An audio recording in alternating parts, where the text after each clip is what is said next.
Hi Newfoundland Labrador, welcome to On the Bonavista Vista with Phil Kiley.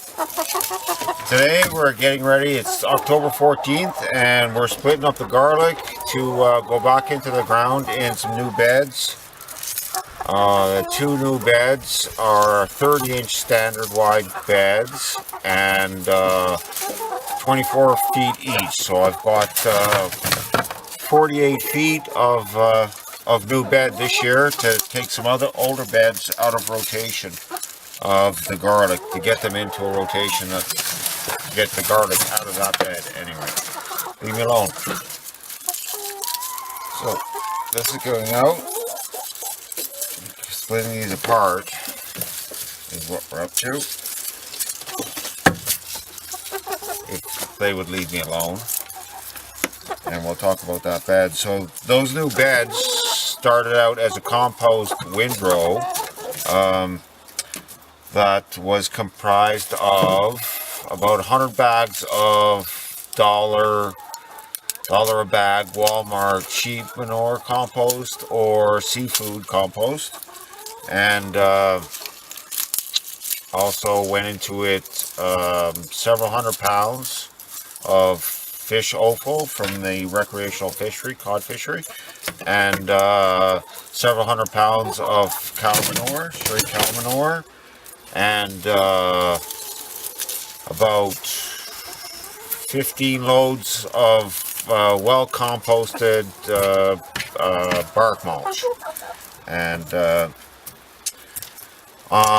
also into that went to the ultimate amendment was the about 20 pickup loads of kelp and eelgrass. I try for most of the kelp, but that's how it goes. It depends on the wind on the beach. So we'll soon get into some of the beaches around here. It'll be when the wind goes around northeast, they'll be back into the kelp. Try and get these apart, and then I'll show you them going back into the ground very quickly. Come on. So look at this. So I harvested 94 music, and one of the beds, so 30-inch beds, will accommodate 288. Let's say 250. So I've got to replant a good portion of the music to build that up a little bit. I hope to be able to pass them around. And besides having our winter supply, I need a little taste of the music for winter. I've harvested 161 bogatir. They're a little bit smaller.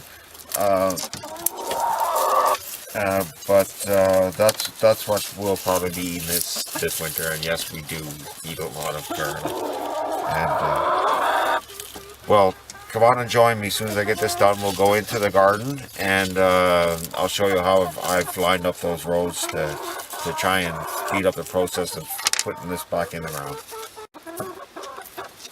So I almost forgot that I wanted to show you where the basis for the compost windrow came from, and it came from composting fish waste and seaweed to produce a fertilizer for use in organic agriculture, and that's from the University of Spain. Maria Elvira López-Mosquerağa, Emilio Fernández-Lemaa, Rubén Villaresa, Rafael Corralb, Begoña Alonsob, and Concepción Blanco. And I'll try and see if I can post a link to this, and that's the recipe that I followed for this, because of the amount of fish offal that does go over the side during the flow fishery. I hope to utilize that from the waste, also from the forest industry, to make this compost and the storm wash pile. And quickly, because it's starting to rain, you can see this is the logbook. I don't know how well you can see that with the glare, but that's a logbook, and that's the last year, that's the year before, and you can see we had 2 years. I'm retiring this one, that one back there from the garlic. The 1 year before was retired, and now it's taken over by the Jerusalem artichoke. And the bed down from that is going to go. We're going to put some annuals in that to be decided over the next 3 or 4 years, something like that, before the garlic can go back in there in the rotation. I'll just show you the log book, and we'll go back to the other years, and we'll see when everything was harvested, when it was planted, when it was harvested, and its plot. And right at the beginning of the log book, we had a diagram of the whole property. Thanks.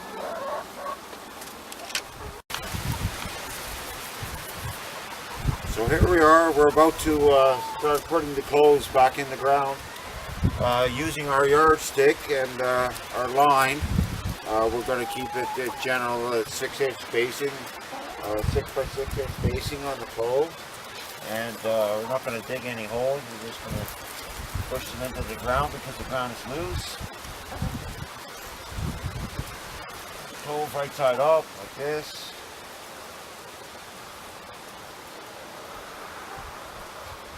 And a little bit. And move our yardstick out. And also this is some detail in a minute.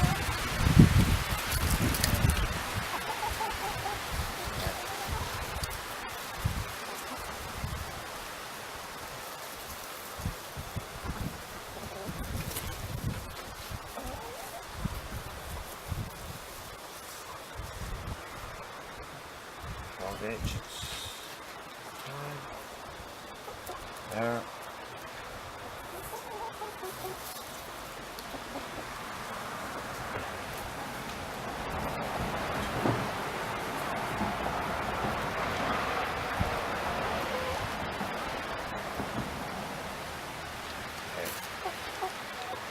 I'll bring you in closer with the phone. Here we are on the yardstick. I've marked off 14 inches because that's our path width, and every 6 inches. Let's see if I can get these in. Just gonna push them in, and I'll try and get as many 100 in as I can, and then we'll come back and show you. These have to be mulched over. I'm gonna shoot for 250, I think. My string is a little bit off. I don't know why. But there's the edge of the cardboard for my path. We may have something off there somewhere. Too much. And that was 18. And move down to 24. And we can see that I've split the difference there because I'm putting it right out to the edge, because there's really no difference in the soil, in the path, and in the bed itself. So I'll move this along, and then I hope to bring you back and we can celebrate.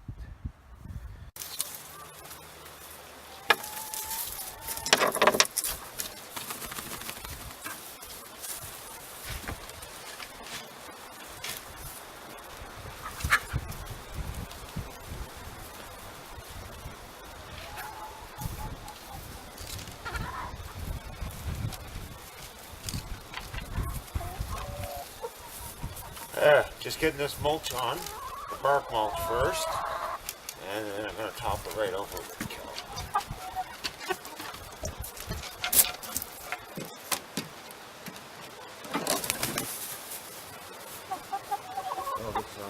Trying not to walk on the path. Regardless, I want to walk over this onto this bed here. We'll go around it.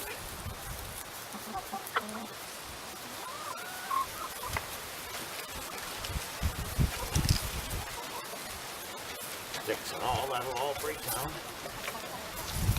Some soil.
No.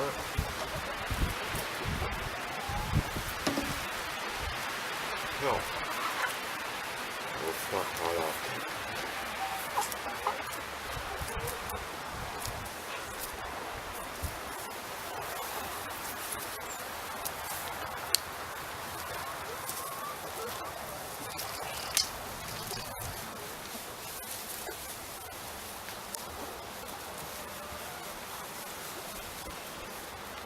There.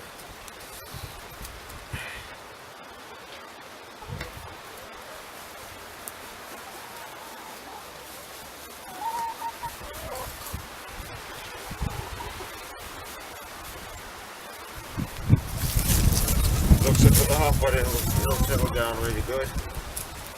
As I said, this was a 3 by 4 by 4 foot wide, 3 foot high, and 24 feet long compost windrow.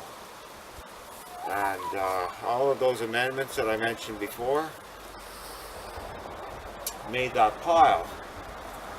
But the thing is that once it's composted down, and we did get it composting well over 50 degrees, it shrunk down, of course, to 1/3 of its original volume. So it became quite. It was kind of disappointing, but we know that we've got a quality soil in there now. And that's going to be it for today. I'm going to go in and cook something up using the garlic. Thanks for watching again.